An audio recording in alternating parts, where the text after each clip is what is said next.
आज हम डिस्कस करेंगे some more questions on AP part 7 में।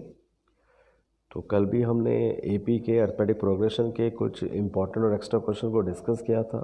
उसी में हम आगे बढ़ते हुए आज एक दो क्वेश्चंस और जो एक्स्ट्रा और इम्पॉर्टेंट है उनके बारे में बात करते हैं, जिसमें से फर्स्ट क्वेश्चन आप देख सकते हैं वो ये है, find the first negative term of AP 63, 57, 51, 45 dated as.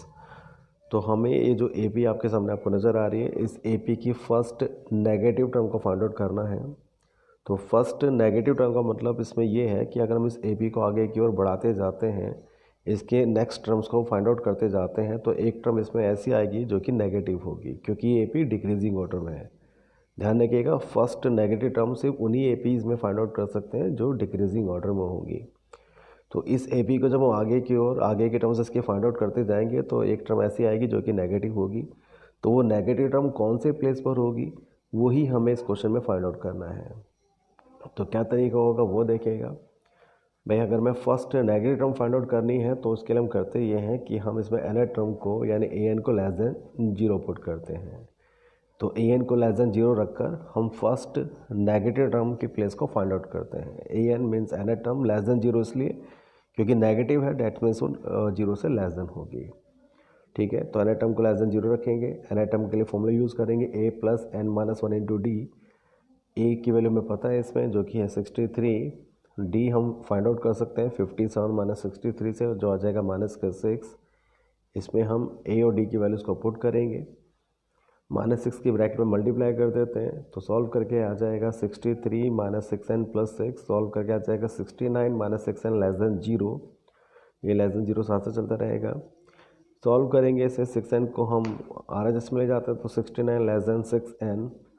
तो फाइनली इसको सॉल्व करके आ जाएगा ये कि 11 होल 1/2 लेस देन n, या हम इसको ये भी कह सकते हैं कि n ग्रेटर देन 11 आप होल 1/2 को हम सॉल्व करते हैं तो आ जाएगा 11.5। इट मीन्स n जो है वो 11.5 से ग्रेटर देन है। अब n 11.5 से ग्रेटर देन है, डेट मीन्स जो ये टर्म है नेगेटिव वो 11.5 से जो ग्रेटर इंटीजर होगा वो होगी। अब 11.5 से जो ग्रेटर इंटीजर होगा, जो नेक्स्ट इंटीजर होगा वो होगा 12। तो इसलिए 12th टर्म जो होगी इसमें फर्स्ट नेगेटिव टर्म होगी। ठीक है, तो क्योंकि कैलकुलेशन करके n ग्रेटर देन आ गया था 11.5 से, अब 11.5 से जो नेक्स्ट इंटीजर होगा, ये ध्यान रखिएगा, जो नेक्स्ट इंटीजर होगा वही आपको लेना है, तो वो होता है 12। तो इसलिए 12th टर्म जो होगी इसकी वो फर्स्ट नेगेटिव टर्म होगी। हालांकि इसके बाद की सभी टर्म नेगेटिव होगी, लेकिन जो फर्स्ट वाली होगी वो 12th टर्म होगी। तो इस तरीके से हम फर्स्ट नेगेटिव टर्म को फाइंड आउट कर सकते हैं। नेक्स्ट देखिएगा, अगला क्वेश्चन है ये, find the middle term of 3, 6, 9, 12 dash dash dash 81। तो एक एपी आपके सामने यहाँ पे गिवन है और इस एपी की हमें मिडिल टर्म जो होगी वो फाइंड आउट करनी है। तो मिडिल टर्म को फाइंड आउट करने के लिए सबसे पहले हमें पता करना पड़ेगा इस एपी में टोटल टर्म्स हैं कितनी। तो एपी में नंबर ऑफ टर्म्स को फाइंड आउट करने के लिए हम क्या कर सकते हैं, क्योंकि यहाँ पे लास्ट टर्म गिवन है, जैसे कि आप देख सकते हैं वो 81 है, और तो हम लास्ट टर्म के लिए यहाँ पर फॉर्मूला यूज़ कर लेते हैं। तो लास्ट टर्म का फॉर्मूला होता है L equal to a plus bracket में n माइनस 1 इंटू डी। तो L के प्लेस पे L की वैल्यू पुट कर देते हैं, A के प्लेस पे A की वैल्यू पुट कर देते हैं, D के प्लेस पे D की वैल्यू पुट कर देते हैं, सॉल्व करते हैं। तो n सॉल्व करके आ जाएगा ये 27। आई होप ये कैलकुलेशन तो आप कर ही लेंगे। तो सॉल्व करके आ गया 27। इट मीन्स ये हो गया कि इस AP के अंदर टोटल 27 टर्म्स प्रेजेंट हैं। अब इन 27 टर्म में मिडिल टर्म कौन सी होगी वो हमें फाइंड आउट करना है। तो आपको बता दें यहाँ पे मिडिल टर्म का मतलब है मीडियन से। अगर आपको याद हो, मीडियन आपने ये क्वेश्चन सॉल्व किए थे क्लास 9th में।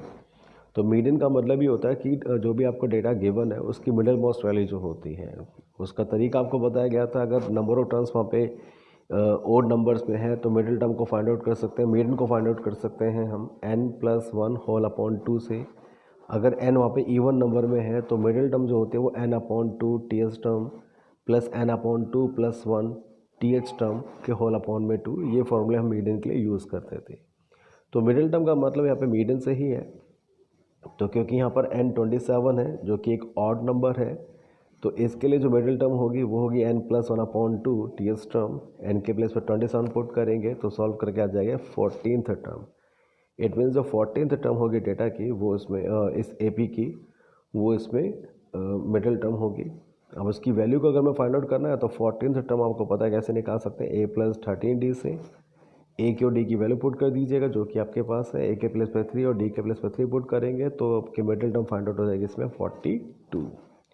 ठीक है, तो कभी भी एपी की अगर आपको मिडिल टर्म फाइंड आउट करनी है तो पहले लास्ट टर्म का फॉर्मूला यूज़ करके आप नंबर ऑफ टर्म्स को पता कीजिएगा। जब नंबर ऑफ टर्म्स आपको पता चल जाए तो फिर मीडियन के लिए मिडिल टर्म के लिए आप मीडियन के अकॉर्डिंग फॉर्मूला यूज़ कीजिएगा। एन इवन नंबर्स है तो इवन नंबर वाले फॉर्मूले को यूज़ कर सकते हैं, अगर एन आपका ऑड नंबर है तो आप ऑड नंबर वाले फॉर्मूले को यूज़ करके मिडिल टर्म को फाइंड आउट कर सकते हैं, और जो मिडिल टर्म आएगी उससे आप उसकी वैल्यू को एन टर्म के फॉर्मूले से फाइंड आउट कर सकते हैं। नेक्स्ट देखिएगा, find the number of terms in the series 20 + 19 whole 1/3 + 18 whole 2/3 + dash of which the sum is 300 and explain the double answer.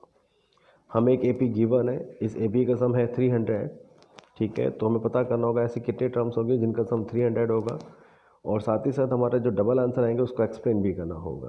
हालांकि ये क्वेश्चन आपने पहले भी ऑलरेडी किया हुआ है। तो एपी आपको गिवन है, डैट मीन्स आपको फर्स्ट टर्म यहाँ पे गिवन है, कॉमन डिफरेंस आपको गिवन है, और सम गिवन, डैट मीन्स आपको एसएन भी गिवन है।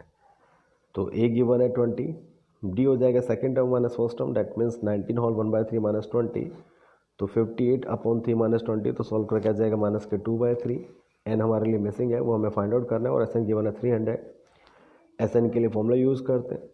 अब इस फॉर्मूले में हम एसएन की, ए की और डी की वैल्यू को पुट कर देते हैं, कैलकुलेशन करते हैं। जैसे कि आप देख सकते हैं कैलकुलेशन करके फाइनली यहाँ पर एक क्वाड्रेटिक इक्वेशन बनकर आएगी, n² - 61n + 900 = 0।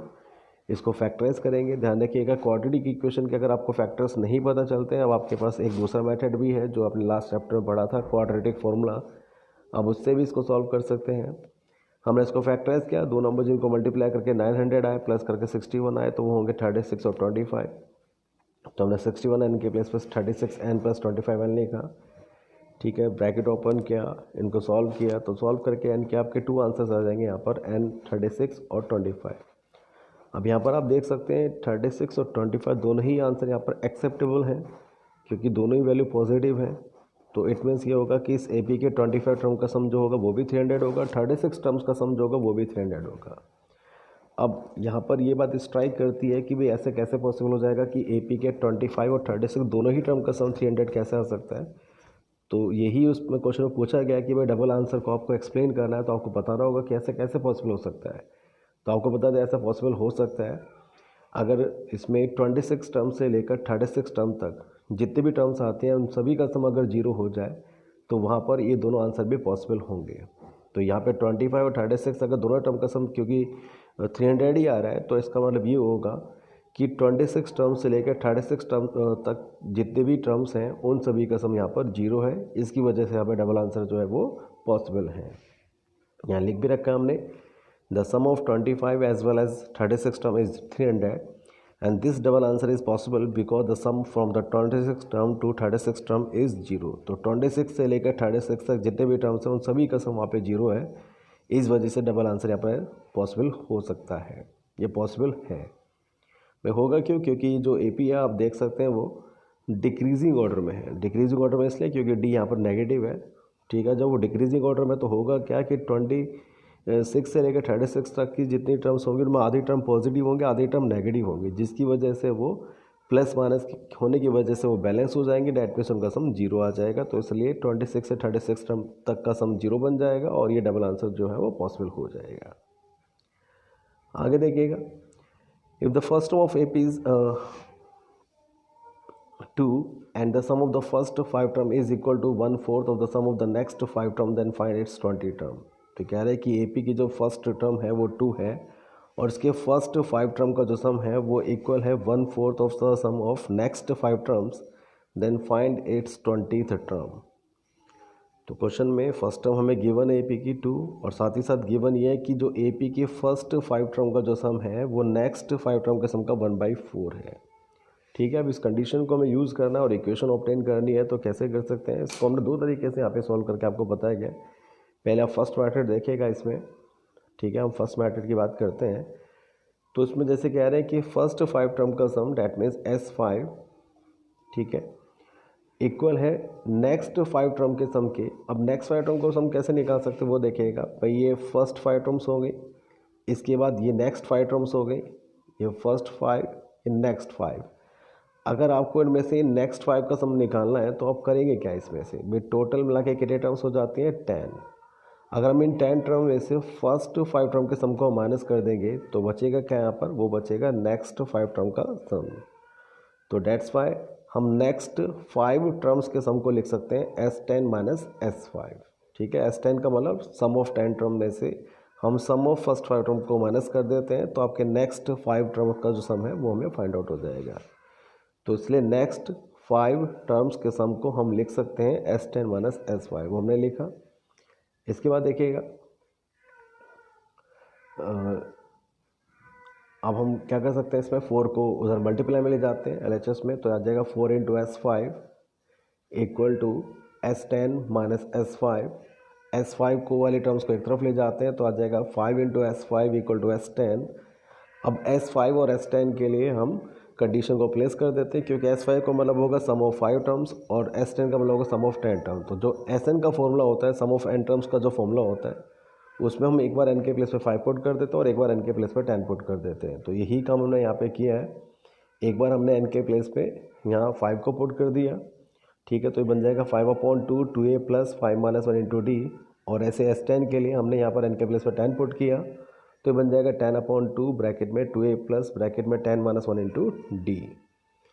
अब देखिए इसमें सॉल्व करते हैं तो आ जाएगा 25/2 ब्रैकेट में 2 इंटू 2।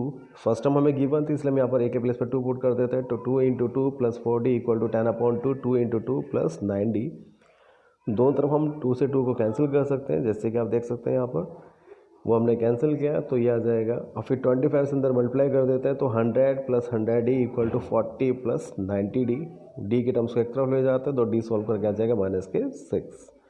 ठीक है, अब जब डी सॉल्व हो जाएगा तो क्वेश्चन में पूछा गया था कि इसमें पता कीजिएगा 20th टर्म क्या होगी। ए हमारे पास ऑलरेडी था, डी हमने फाइंड आउट कर लिया। 20th टर्म निकालें तो a प्लस 19d से निकाल सकते हैं। ए के प्लेस पे 2 पुट करेंगे, डी के प्लेस पे -6 पुट करेंगे तो सॉल्व करके आ जाएगा 2 माइनस 114, इट मीन्स माइनस के 112, और यही हमारा सॉल्यूशन होगा। सेकंड मेथड देखिएगा इसका, जैसे हमने कहा था 2 तरीके से कर सकते हैं। सेकंड मेथड को हम देखते हैं।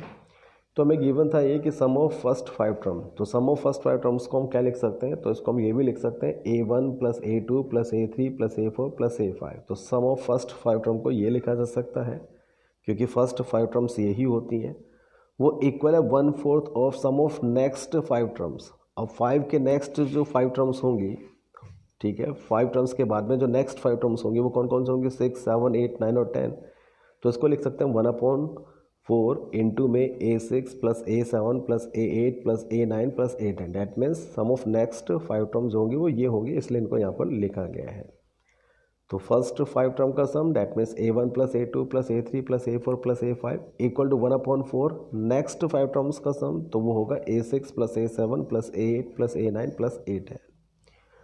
अब सॉल्व कैसे करेंगे, यहाँ पर हम a1 a2 a3 a4 a5 को a और d के टर्म्स में लिख देते हैं। a1 तो a हो जाएगा, a2 के प्लेस पे आ जाएगा a प्लस डी, ठीक है, a3 के प्लेस पे a प्लस 2d, a4 के प्लेस पे a प्लस 3d और a5 के प्लेस पे a प्लस 4d को हम पुट कर देते हैं। और ऐसे हम a6 a7 a8 a9 और a10 की वैल्यू को पुट कर देते हैं। सॉल्व कर लेते हैं, a के टर्म्स को d के टर्म्स को आपस में ऐड कर देते हैं, तो ये बन जाएगा 5a plus 10d equal to 1/4 bracket में 5a प्लस 35d। 4 को LHS में ले जाता है मल्टीप्लाई में, तो आ जाएगा 20a plus 40d equal to 5a plus 35d। A के टर्म्स को एक तरफ, डी के टर्म्स को एक तरफ ले जाते हैं, तो 15a इक्वल टू -5d। ए हमें पता था क्वेश्चन में, वो जो कि 2 गिवन है, तो आ जाएगा 30 equal to -5d। Then d solve करके आ जाएगा -6। अब ए ऑलरेडी हमारे पास है, डी हमने यहाँ पे ऑब्टेन कर लिया, तो आपको 20th टर्म को फाइंड आउट करना है, तो a प्लस 19d से आप फाइंड आउट कर सकते हैं। इसमें a और d की वैल्यू को प्लेस कीजिएगा, सॉल्व करके आ जाएगा -112। ठीक है, तो ये 2 तरीके से आप कर सकते हैं। आपको जो भी मैथड में से सही लगे, चाहे फर्स्ट या सेकंड, उनको यूज़ करके आप इसको सॉल्व कर सकते हैं। तो आज के लिए यही आपके एक्स्ट्रा क्वेश्चन थे। इन्हीं क्वेश्चंस का प्रैक्टिस करके देखिएगा। ऐसे कुछ क्वेश्चन आपको करने के लिए दिए जा रहे हैं, ठीक है, तो उन्हें करिएगा। इनमें अगर आपको कोई प्रॉब्लम आती है, कोई आपको डाउट रहता है, तो आप कभी पूछिएगा। आज करेंगे, कल से नए चैप्टर स्टार्ट करेंगे।